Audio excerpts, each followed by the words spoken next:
Hello, everyone.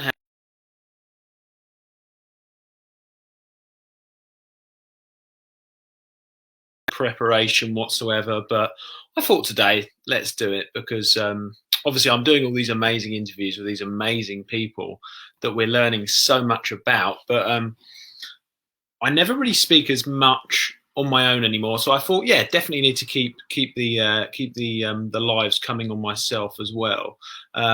Updating everyone on my journey, obviously, and updating everyone on where I am. So I've had some really big learnings recently, some really big learnings about the consistency in this business. So I feel like most of the issues I had were before, way before I sort of knew what I was doing. Now, let me just check the comments on here as well. I need to open the comment box just to make sure that I can see everyone's comments if there is any.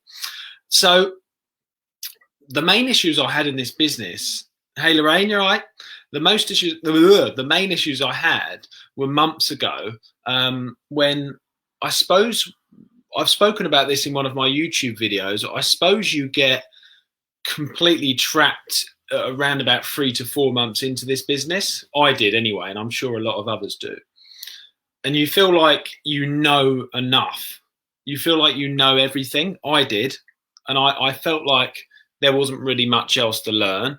And I felt like the whole business was saturated. I felt like Amazon was saturated. I felt like everything I was doing was.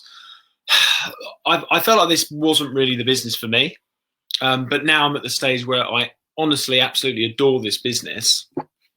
I absolutely adore it. Someone else has just said yo, but I'm not sure who that is because you haven't signed up to StreamYard, but I'll check my comments in a minute. So about 3 months in, 4 months in, I felt like I wasn't really too sure if this was the business for me. I worried it was oversaturated. I felt like I knew everything when I absolutely didn't really know anything at all, to be honest. So I just wanted to sort of flag that up and bring that full circle to now, because I now feel like I'm at the stage where I really, really love this business and I can see this going really, really far. And some of the learnings I've had they weren't even visible to me when I started this business. They weren't even visible. It was it was quite straight focused. It was one focused on one strategy, and I thought that I knew it all. And it's just so not the way to go. There's that saying, isn't there, that the one that learns the most is the one that listens the most, and that's so true. You know, like if you go through thinking that Salvatore's just said that's how he felt last month. Yeah, and it's I don't know how long you've been doing it, Salvatore. Obviously, I've only been doing it 11 months, but it really does take time to understand I think the true volume of opportunity in this business. So let me just run through the opportunities that I feel like I've now got in Amazon. Let me run through the different strategies that I feel like I've now got. And I'm now at the stage where I've gone full circle, where the beginning of this journey, 3, 4 months in, I felt like it was, as I said, I felt like it wasn't the business for me. I felt like I was overwhelmed. I felt like there's so much saturated products, you know, it's just a real slog. And now I feel like I haven't got enough time, and I'm going to have to start obviously taking on VAs and stuff. I feel like I haven't got enough time to focus on all the opportunity that is out there. And there is so much opportunity.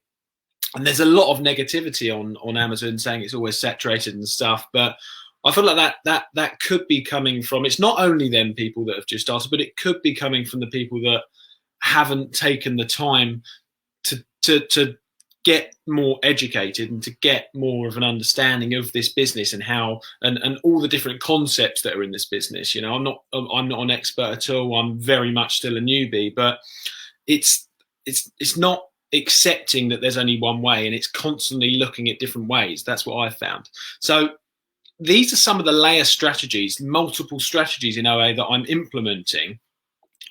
And I'm just going to check my notes here. And obviously, so you've got the first one I do, which is obviously your vanilla OA. So I literally just have 2 deal sheets at the moment. I have 2 deal sheets, and I get way more deals come to me than I can afford to buy on that deal sheets. Okay, way more. So people say that deal sheets are saturated. Look, it's just one strategy. So my deal sheets are just one strategy. I think people worry that, oh yeah, but it's saturated and it's too busy and I'm not going to find enough deals.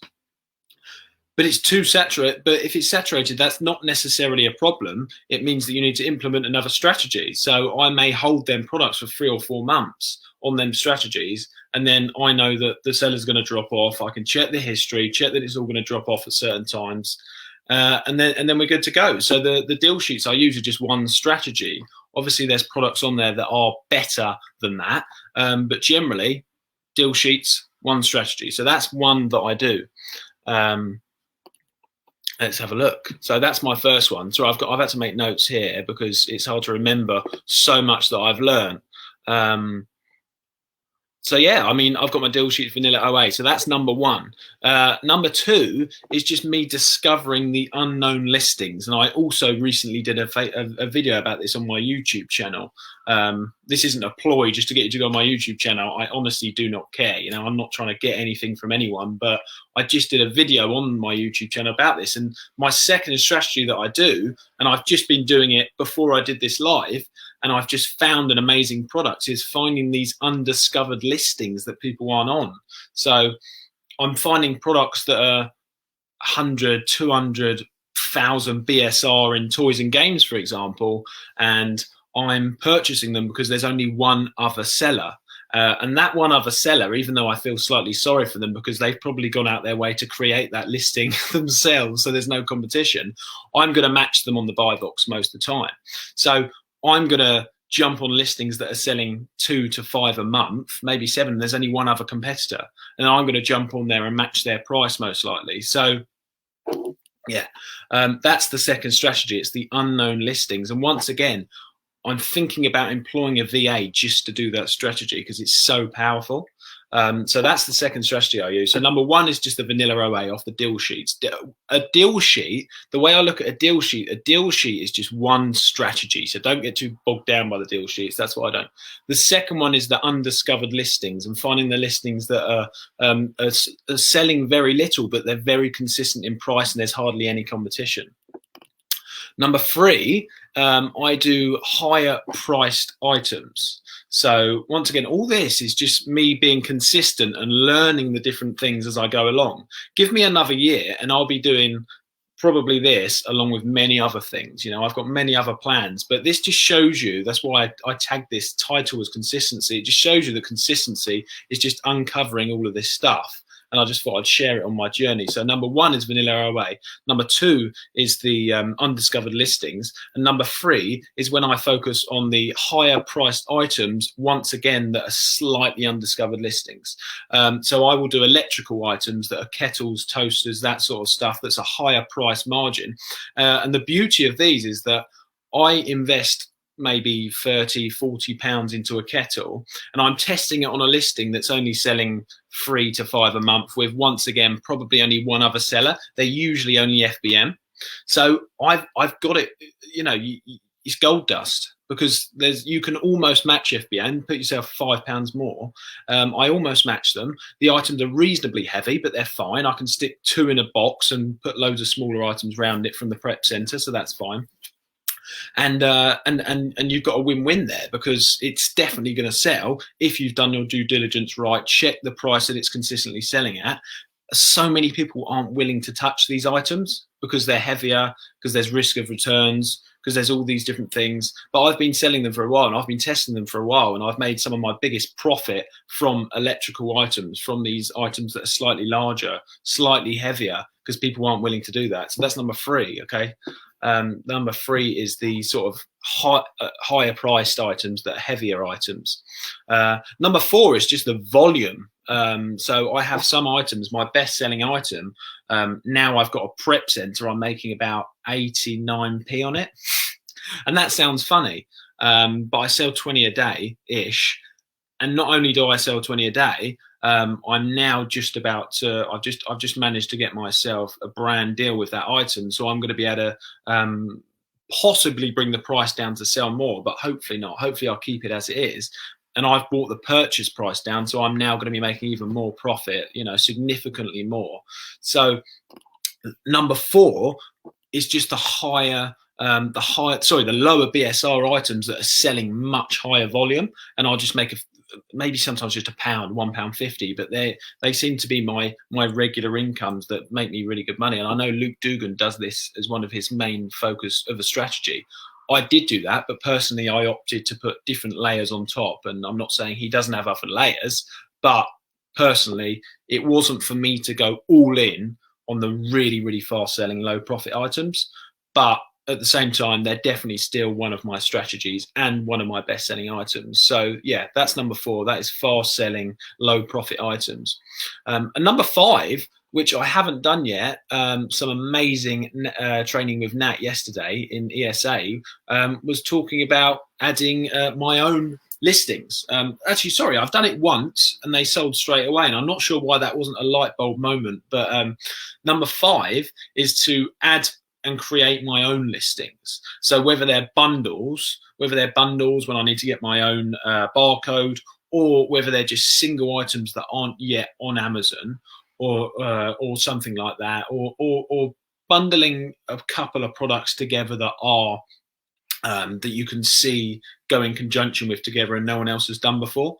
That's what I'm sort of doing now. So that's number 5, but I can't give too much away on that, because I'm still trialing that.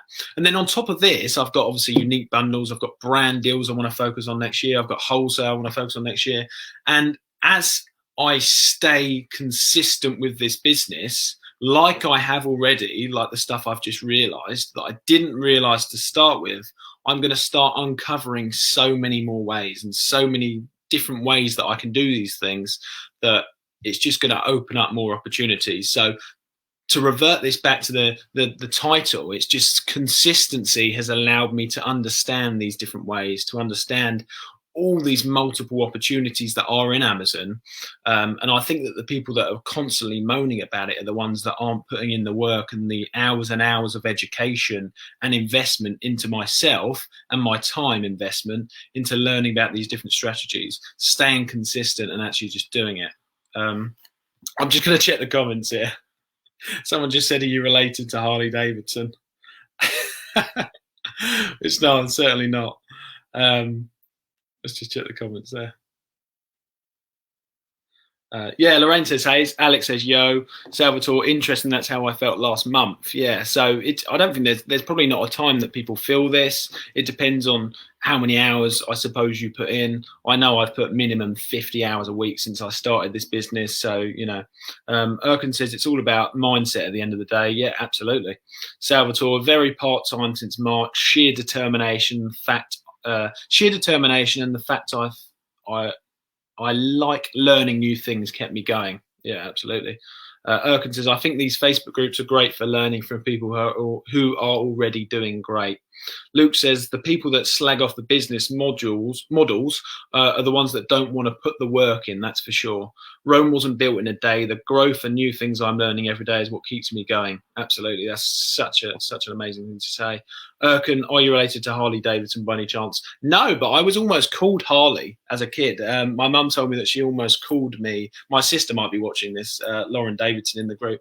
I don't know if she knows this, but my mum almost called me Harley, and I was a guy, so that would have been really weird if I was called Harley Davidson. But let me run through them again. So this has just come from consistency, and I've learned. So the number 1, I would do vanilla OA. The next thing I would do is just manual sourcing, but manual sourcing items that are much more undiscovered. And I've just explained more in detail that earlier on in the video. The third one is the higher priced electrical items that are a higher price point. People aren't willing to put in their investment into items that sell such little because they're not reading the graph in the correct way. That's my opinion, and that's where I've had some successes already. Volume items, I do volume items at lower profit as well. That's another strategy. And then the 5th one is me actually either bundling items. I'm just going to start creating my own items to either bundle them, or I'm going to create items, just single items that aren't yet on Amazon, or they're not correctly on Amazon. So I'm going to start creating my listing. So that's the 5 different ways. I know that wasn't the title of the video. The title of the video was about consistency, but that just shows you what's come from the consistency. It shows you what's come from me staying consistent in this business. So yeah, I hope that's helped. And I will very much look forward to speaking to everyone soon.